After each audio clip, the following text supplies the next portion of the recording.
Bharat Canada ਦੇ ਸੰਬੰਧ ਲਗਾਤਾਰ ਵਿਗੜਦੇ ਜਾ ਰਹੇ ਹਨ। ਇਸ ਦੌਰਾਨ ਭਾਰਤੀ ਰਾਜਦੂਤ ਵਿਵੇਕ ਕਾਟਜੂ ਨੇ ਸਨਸਨੀਖੇਜ਼ ਖੁਲਾਸਾ ਕੀਤਾ ਹੈ। ਉਹਨਾਂ ਕਿਹਾ ਹੈ ਕਿ ਕੈਨੇਡਾ ਜੰਮੂ ਕਸ਼ਮੀਰ ਵਿੱਚ ਸੇਵਾ ਕਰਨ ਵਾਲੇ ਆਰਮਡ ਫੋਰਸਾਂ ਦੇ ਅਧਿਕਾਰੀਆਂ ਨੂੰ ਵੀਜ਼ਾ ਨਹੀਂ ਦਿੰਦਾ ਹੈ।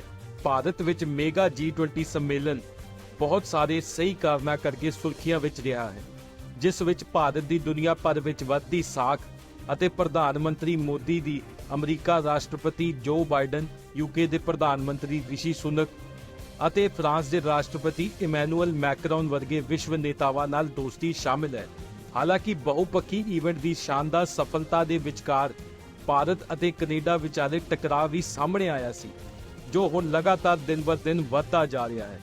ਇਸ ਦੇ ਵਿੱਚ ਹੀ ਇੱਕ ਸਾਬਕਾ ਰਾਜਦੂਤ ਨੇ ਸਨਸਨੀਖੇਜ਼ ਖੁਲਾਸਾ ਕੀਤਾ ਹੈ।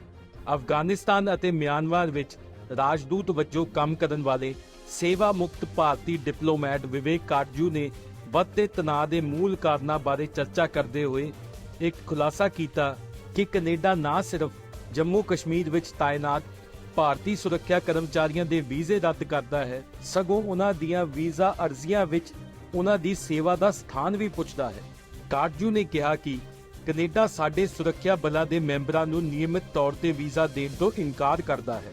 ਜਿਨ੍ਹਾਂ ਨੇ ਵੀ ਜੰਮੂ ਕਸ਼ਮੀਰ ਵਿੱਚ ਸੇਵਾ ਕੀਤੀ ਹੈ, ਉਹਨਾਂ ਨੂੰ ਵੀਜ਼ਾ ਦੇਣ ਤੋਂ ਇਨਕਾਰ ਕੀਤਾ ਜਾਂਦਾ ਹੈ। ਕੈਨੇਡਾ ਨੇ ਸਾਡੀ ਫੋਰਸਾਂ ਦੇ ਮੈਂਬਰਾਂ ਨੂੰ ਵੀਜ਼ਾ ਦੇਣ ਤੋਂ ਵੀ ਇਨਕਾਰ ਕੀਤਾ ਹੈ, ਜਿਸ ਬਾਰੇ ਅਸੀਂ ਗੱਲ ਨਹੀਂ ਕਰਦੇ ਹਾਂ ਅਤੇ ਮੈਂ ਇਸ ਬਾਰੇ ਗੱਲ ਵੀ ਨਹੀਂ ਕਰਨਾ ਚਾਹੁੰਦਾ ਹਾਂ। ਇਹਨਾਂ ਵਿੱਚ ਬਹੁਤ ਸਾਰੇ ਸੀਨੀਅਰ ਲੋਕ ਸ਼ਾਮਿਲ ਹਨ ਜਿਨ੍ਹਾਂ ਨੇ ਇਹਨਾਂ ਫੋਰਸਾਂ ਵਿੱਚ ਸੇਵਾ ਕੀਤੀ ਹੈ। ਕੈਨੇਡਾ ਵੀਜ਼ਾ ਅਰਜ਼ੀਆਂ ਦੀ ਮੰਗ ਕਰਦੇ ਹੋਏ ਇਹ ਵੀ ਪੁੱਛਦਾ ਹੈ ਕਿ ਇਹ ਸੁਰੱਖਿਆ ਕਰਮਚਾਰੀ ਕੈਨੇਡਾ ਨੂੰ ਉਹਨਾਂ ਥਾਵਾਂ ਦੀ ਜਾਣਕਾਰੀ ਦੇਣ ਜਿੱਥੇ ਉਹਨਾਂ ਨੇ ਸੇਵਾ ਕੀਤੀ ਹੈ। ਇਹ ਬਹੁਤ ਹੀ ਗੁਪਤ ਜਾਣਕਾਰੀ ਹੁੰਦੀ ਹੈ। Third point, which is not generally known to people, but I think the people should know. Canada regularly denies visas to members of our security forces who have served in Jammu and Kashmir. Right. Canada has also denied visas to members of our services about which we do not talk about and I don't wish to talk about, including very senior people who have served in these services. Canada, while asking for visa applications, demands that these security personnel should inform the Canadians of the places where they have served. Yes. That is very often confidential. Now, I do not know if the government of India has ever objected to it or it has taken it up. It goes back to the time when I was secretary in the ministry and in charge of the management of relations with Canada. I remember then, and I think this is important for your viewers to know, Yes, very important. that India today ਨਾਲ ਗੱਲਬਾਤ ਕਰਦਿਆਂ ਕਾਟਜੂ ਨੇ ਅੱਗੇ ਕਿਹਾ ਕਿ ਹੁਣ ਮੈਨੂੰ ਪਤਾ ਨਹੀਂ ਕਿ ਭਾਰਤ ਸਰਕਾਰ ਨੇ ਕਦੇ ਇਸ ਮੁੱਦੇ ਤੇ ਇਤਰਾਜ਼ ਕੀਤਾ ਜਾਂ ਨਹੀਂ। ਇਹ ਉਸ ਸਮੇਂ ਦੀ ਗੱਲ ਹੈ ਜਦੋਂ ਮੈਂ ਮੰਤਰਾਲੇ ਵਿੱਚ ਸਕੱਤਰ ਸੀ ਅਤੇ ਕੈਨੇਡਾ ਨਾਲ ਸੰਬੰਧਾਂ ਦੇ ਪ੍ਰਬੰਧਨ ਦਾ ਇੰਚਾਰਜ ਸੀ। ਮੈਨੂੰ ਯਾਦ ਹੈ ਕਿ ਉਹਨਾਂ ਨੇ ਬਾਰਡਰ ਸਿਕਿਉਰਿਟੀ ਫੋਰਸ ਦੇ ਇੱਕ ਮੈਂਬਰ ਨਾਲ ਅਜਿਹਾ ਕੀਤਾ ਸੀ ਅਤੇ ਮੈਂ ਕੈਨੇਡੀਅਨ ਹਾਈ ਕਮਿਸ਼ਨਰ ਨੂੰ ਬੁਲਾਇਆ ਸੀ ਅਤੇ ਕਿਹਾ ਸੀ ਕਿ ਇਹ ਅਸਵੀਕਾਰਨਯੋਗ ਹੈ ਅਤੇ ਕਿਹਾ ਸੀ ਕਿ ਇਹ ਸਵੀਕਾਰ ਨਹੀਂ ਕੀਤਾ ਜਾ ਸਕਦਾ। ਲੋਕਾਂ ਲਈ ਇਹ ਜਾਣਨਾ ਬਹੁਤ ਜ਼ਰੂਰੀ ਹੈ। ਕਾਟਜੂ ਨੇ ਅੱਗੇ ਦੱਸਿਆ ਕਿ ਇਸ ਘਟਨਾ ਨੂੰ 13 ਸਾਲ ਬੀਤ ਚੁੱਕੇ ਹਨ। ਮੈਂ ਨਿੱਜੀ ਤੌਰ ਤੇ ਮਹਿਸੂਸ ਕਰਦਾ ਹਾਂ ਕਿ ਹੁਣ ਸਮਾਂ ਆ ਗਿਆ ਹੈ ਜਦੋਂ ਭਾਰਤ ਸਰਕਾਰ ਨੂੰ ਸੇਵਾ ਮੁਕਤ ਕਰਮਚਾਰੀਆਂ ਸਮੇਤ ਸਾਰੇ ਸੁਰੱਖਿਆ ਕਰਮਚਾਰੀਆਂ ਨੂੰ ਸਲਾਹ ਦੇਣੀ ਚਾਹੀਦੀ ਹੈ ਕਿ ਉਹ ਵੀਜ਼ਾ ਅਰਜ਼ੀਆਂ ਦੇ ਸੰਬੰਧ ਵਿੱਚ ਕੈਨੇਡੀਅਨਾਂ ਦੁਆਰਾ ਮੰਗੀ ਜਾ ਰਹੀ ਅਜਿਹੀ ਗੁਪਤ ਜਾਣਕਾਰੀ ਦਾ ਜਵਾਬ ਨਹੀਂ ਦੇਣ, ਕਿਉਂਕਿ ਇਹ ਪੂਰੀ ਤਰ੍ਹਾਂ ਅਸਵੀਕਾਰਨਯੋਗ ਹੈ। they had done so with a member of the Border Security Force. And I had called the Canadian High Commissioner in and I had said, this is unacceptable. And then I had retired soon thereafter. So it's been 12 years since my retirement and I think 13 years since this particular incident. I personally feel that the time has come when the government of India should send out an advisory to all security personnel including retired personnel, that they will not respond to such information being sought by the Canadians with regard to visa applications, and that we should have a candid chat with them, because this is completely unacceptable. ਇਸ ਮਾਮਲੇ ਸੰਬੰਧੀ ਪੱਤਰਕਾਰ ਗੌਰਵ ਸਾਵੰਤ ਨੇ ਵਿਸਤਾਰ ਨਾਲ ਦੱਸਿਆ ਅਤੇ ਖੁਲਾਸਾ ਕੀਤਾ ਕਿ ਉਹ ਅਸਲ ਵਿੱਚ ਹਰ ਵੇਰਵੇ ਦੀ ਮੰਗ ਕਰਦੇ ਹਨ। ਸੇਵਾ ਮੁਕਤ ਅਧਿਕਾਰੀਆਂ ਲਈ ਵੀਜ਼ਾ ਵਿੱਚ ਇੱਕ ਵੱਖਰਾ ਕਾਲਮ ਹੈ, ਭਾਵੇਂ ਤੁਸੀਂ CRPF, BSF, ਭਾਰਤੀ ਸੈਨਾ, ਜਲ ਸੈਨਾ ਜਾਂ ਹਵਾਈ ਸੈਨਾ ਵਿੱਚ ਹੋ। ਉਹਨਾਂ ਅੱਗੇ ਦੱਸਿਆ, ਜੇ ਤੁਸੀਂ ਜੰਮੂ ਅਤੇ ਕਸ਼ਮੀਰ ਵਿੱਚ ਸੇਵਾ ਕੀਤੀ ਹੈ ਤਾਂ ਤੁਹਾਨੂੰ ਦੱਸਣਾ ਪੈਂਦਾ ਹੈ ਕਿ ਤੁਸੀਂ ਕਿਸ ਸਾਲ ਜੰਮੂ ਅਤੇ ਕਸ਼ਮੀਰ ਵਿੱਚ ਸੇਵਾ ਕੀਤੀ, ਤੁਸੀਂ ਜੰਮੂ ਅਤੇ ਕਸ਼ਮੀਰ ਵਿੱਚ ਕਿਹੜੇ ਖੇਤਰ ਵਿੱਚ ਸੇਵਾ ਕੀਤੀ, ਭਾਵੇਂ ਤੁਸੀਂ ਬ੍ਰਿਗੇਡ ਕਮਾਂਡਰ ਸੀ ਜਾਂ division commander C.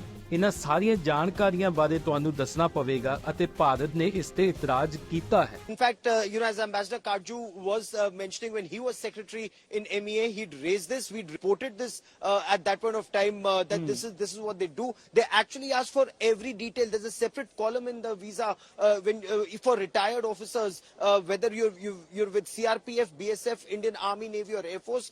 If you've served in Jammu and Kashmir, you're supposed to mention the year that you've served in Jammu and Kashmir, the area that you've served in Jammu and Kashmir, and your duty, that whether you were a brigade commander or a div commander in Kulgam, in Busan, in Kangan, all of that you're supposed to mention, and India has objected to it. Has it been removed or not is something that we will track very closely. In fact, that's exactly what I was thinking. As soon as we keep this phone down, we'll after this conversation, we will track that, whether it still happens or not, Shiv. ਇੱਕ ਹੋਰ ਤਾਜ਼ਾ report ਮੁਤਾਬਕ Punjab police ਦੇ ਕਈ ਉੱਚ ਅਧਿਕਾਰੀਆਂ ਨੂੰ ਵੀ Canadian visa ਪ੍ਰਾਪਤ ਕਰਨ ਵਿੱਚ ਵੱਡੀਆਂ ਰੁਕਾਵਟਾਂ ਦਾ ਸਾਹਮਣਾ ਕਰਨਾ ਪਿਆ ਹੈ, ਜਿਨ੍ਹਾਂ ਵਿੱਚੋਂ ਇੱਕ ਸੇਵਾ ਮੁਕਤ ਅਧਿਕਾਰੀ 1 ਸਾਲ ਤੋਂ ਵੱਧ ਸਮੇਂ ਤੋਂ ਵੀਜ਼ੇ ਦੀ ਉਡੀਕ ਕਰ ਰਿਹਾ ਹੈ ਅਤੇ ਅਧਿਕਾਰੀਆਂ ਤੋਂ ਉਸ ਨੂੰ ਕੋਈ ਸੰਚਾਰ ਨਹੀਂ ਪ੍ਰਾਪਤ ਹੋ ਰਿਹਾ ਹੈ। ਉਕਤ ਸੇਵਾ ਮੁਕਤ ਅਧਿਕਾਰੀ, ਜੋ ਇੱਕ ਵਾਰ ਪੰਜਾਬ ਪੁਲਿਸ ਵਿੱਚ ਐਡੀਸ਼ਨਲ ਇੰਸਪੈਕਟਰ ਜਨਰਲ ਸੀ, ਉਸ ਦੇ ਪਰਿਵਾਰ ਨੇ 1 ਸਾਲ ਤੋਂ ਵੱਧ ਸਮਾਂ ਪਹਿਲਾਂ ਵੀਜ਼ਾ ਅਰਜ਼ੀਆਂ ਦਿੱਤੀਆਂ ਸਨ, ਪਰ ਉਹਨਾਂ ਨੂੰ ਅਜੇ ਤੱਕ ਕੈਨੇਡੀਅਨ ਅਧਿਕਾਰੀਆਂ ਵੱਲੋਂ ਕੋਈ ਜਵਾਬ ਨਹੀਂ ਮਿਲਿਆ ਹੈ। ਇਸ ਦੇ ਉਲਟ ਅਧਿਕਾਰੀਆਂ ਦੇ ਨਜ਼ਦੀਕੀ ਰਿਸ਼ਤੇਦਾਰ ਨੇ 1 ਮਹੀਨੇ ਦੇ ਅੰਦਰ ਵੀਜ਼ਾ ਹਾਸਲ ਕਰ ਲਿਆ ਅਤੇ ਪਹਿਲਾਂ ਹੀ ਕੈਨੇਡਾ ਲਈ ਰਵਾਨਾ ਹੋ ਗਿਆ। ਆਪਣਾ ਨਾਂ ਗੁਪਤ ਰੱਖਣ ਦੀ ਸ਼ਰਤ ਤੇ ਪੱਤਰਕਾਰ ਨਾਲ ਗੱਲ ਕਰਦੇ ਹੋਏ ਸੇਵਾ ਮੁਕਤ ਅਧਿਕਾਰੀ ਨੇ ਕਿਹਾ ਕਿ ਫੌਜ, ਅਰਧ ਸੈਨਿਕ ਬਲ ਅਤੇ ਪੰਜਾਬ ਪੁਲਿਸ ਅੱਤਵਾਦ ਨਾਲ ਲੜਨ ਵਿੱਚ ਸਭ ਤੋਂ ਅੱਗੇ ਰਹੇ ਹਨ, ਪਰ ਕੈਨੇਡਾ ਨੇ ਵਿਅਕਤੀਆਂ ਨੂੰ ਵੱਖ ਕਰਨ ਵਿੱਚ ਬੇਇਨਸਾਫੀ ਕੀਤੀ ਹੈ। ਮੈਂ ਆਪਣਾ ਨਾਮ ਜ਼ਾਹਿਰ ਨਹੀਂ ਕਰਨਾ ਚਾਹੁੰਦਾ ਹਾਂ, ਜੋ ਕੈਨੇਡਾ ਵਿੱਚ ਮੇਰੇ ਪਰਿਵਾਰ ਨੂੰ ਖਤਰੇ ਵਿੱਚ ਪਾ ਸਕਦਾ ਹੈ, ਕਿਉਂਕਿ ਉੱਥੇ ਕਈ ਵੱਖਵਾਦੀ ਗਰੁੱਪ ਸਰਗਰਮ ਹਨ।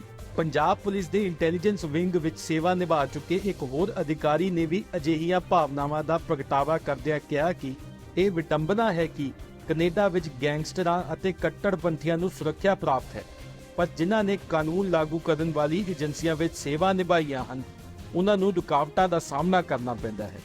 ਅਧਿਕਾਰੀ ਨੇ ਇਹ ਵੀ ਦਾਅਵਾ ਕੀਤਾ ਕਿ ਉਹ ਇਕੱਲਾ ਨਹੀਂ ਹੈ ਜੋ ਵੀਜ਼ੇ ਦੀ ਉਡੀਕ ਕਰ ਰਿਹਾ ਹੈ, ਹੋਰ ਵੀ ਕਈ ਅਜਿਹੇ ਸਨ ਜਿਨ੍ਹਾਂ ਦਾ ਵੀਜ਼ਾ ਦਾ ਇੰਤਜ਼ਾਰ ਬੇਅੰਤ ਜਾਪਦਾ ਸੀ। ਇੱਥੋਂ ਤੱਕ ਕਿ ਪੰਜਾਬ ਪੁਲਿਸ ਦਾ ਸਾਬਕਾ ਇੰਸਪੈਕਟਰ ਜਨਰਲ, ਜੋ 2022 ਵਿੱਚ ਸੇਵਾ ਮੁਕਤ ਹੋਇਆ ਸੀ, 1 ਸਾਲ ਤੋਂ ਕੈਨੇਡੀਅਨ ਵੀਜ਼ੇ ਦੀ ਉਡੀਕ ਕਰ ਰਿਹਾ ਹੈ। ਇੰਡੀਆ ਟੁਡੇ ਨਾਲ ਗੱਲਬਾਤ ਕਰਦਿਆਂ ਤੇਜਿੰਦਰ ਸਿੰਘ ਢਿੱਲੋਂ, ਜੋ ਕਿ 2010 ਤੋਂ ਕੇਂਦਰੀ ਰਿਜ਼ਰਵ ਪੁਲਿਸ ਫੋਰਸ ਦੇ ਸੇਵਾ ਮੁਕਤ ਇੰਸਪੈਕਟਰ ਜਨਰਲ ਆਫ ਪੁਲਿਸ ਹਨ, ਉਸ ਨੂੰ ਕੈਨੇਡਾ ਦੇ ਇਮੀਗ੍ਰੇਸ਼ਨ ਅਤੇ ਰਿਫਿਊਜੀ ਪ੍ਰੋਟੈਕਸ਼ਨ ਐਕਟ ਦੀ ਇੱਕ ਉਪਧਾਰਾ ਦੇ ਤਹਿਤ ਅਯੋਗ ਘੋਸ਼ਿਤ ਕੀਤਾ ਗਿਆ। ਢਿੱਲੋਂ ਇੱਕ ਸਨਮਾਨਿਤ ਅਧਿਕਾਰੀ ਅਤੇ ਰਾਸ਼ਟਰਮੰਡਲ ਸ਼ੂਟਿੰਗ ਕੋਚ, ਕੇਂਦਰੀ ਰਿਜ਼ਰਵ ਪੁਲਿਸ ਫੋਰਸ CRPF ਵਿੱਚ ਆਪਣੀ ਸੇਵਾ ਦੌਰਾਨ ਕਈ ਦੌਰਿਆਂ ਸਮੇਤ 3 ਦਹਾਕਿਆਂ ਤੋਂ ਵੱਧ ਸਮੇਂ ਤੋਂ ਕੈਨੇਡਾ ਦਾ ਦੌਰਾ ਕਰ ਰਿਹਾ ਸੀ। ਢਿੱਲੋਂ ਨੇ ਕਿਹਾ ਕਿ ਕੈਨੇਡੀਅਨ ਅਧਿਕਾਰੀਆਂ ਨੇ ਉਸ ਤੋਂ ਕਸ਼ਮੀਰ ਅਤੇ ਆਪਰੇਸ਼ਨ ਬਲੂ ਸਟਾਰ ਵਿੱਚ ਉਸ ਦੇ ਕਾਰਜਕਾਲ ਬਾਰੇ ਪੁੱਛਗਿੱਛ ਕੀਤੀ। ਢਿੱਲੋਂ ਨੇ ਕਿਹਾ ਕਿ ਵਰਦੀ ਵਿੱਚ ਸੇਵਾ ਕਰਨ ਵਾਲੇ ਸਾਰੇ ਮਨੁੱਖੀ ਅਧਿਕਾਰਾਂ ਦੀ ਉਲੰਘਣਾ ਕਰਨ ਵਾਲੇ ਨਹੀਂ ਹੁੰਦੇ। ਇਸ ਦਾ ਕੋਈ ਸਬੂਤ ਨਹੀਂ ਹੈ। ਕਈ ਸੇਵਾ ਮੁਕਤ ਅਧਿਕਾਰੀਆਂ ਨੇ ਕੈਨੇਡੀਅਨ ਅਧਿਕਾਰੀਆਂ ਦੁਆਰੇ ਵਿਤਕਰੇ ਬਾਰੇ ਸ਼ਿਕਾਇਤ ਕੀਤੀ ਹੈ। ਹੁਣ ਸਮਾਂ ਆ ਗਿਆ ਹੈ ਕਿ ਭਾਰਤ ਸਰਕਾਰ ਨੂੰ ਕੈਨੇਡਾ ਸਰਕਾਰ ਵੱਲੋਂ ਸਾਡੇ ਜਾਂਬਾਜ਼ ਅਧਿਕਾਰੀਆਂ ਖਿਲਾਫ ਕੀਤੇ ਜਾ ਰਹੇ ਵਿਤਕਰੇ ਸੰਬੰਧੀ ਆਵਾਜ਼ ਉਠਾਣੀ ਚਾਹੀਦੀ ਹੈ, ਕਿਉਂਕਿ ਇਹ ਸਰਾਸਰ ਗਲਤ ਹੈ।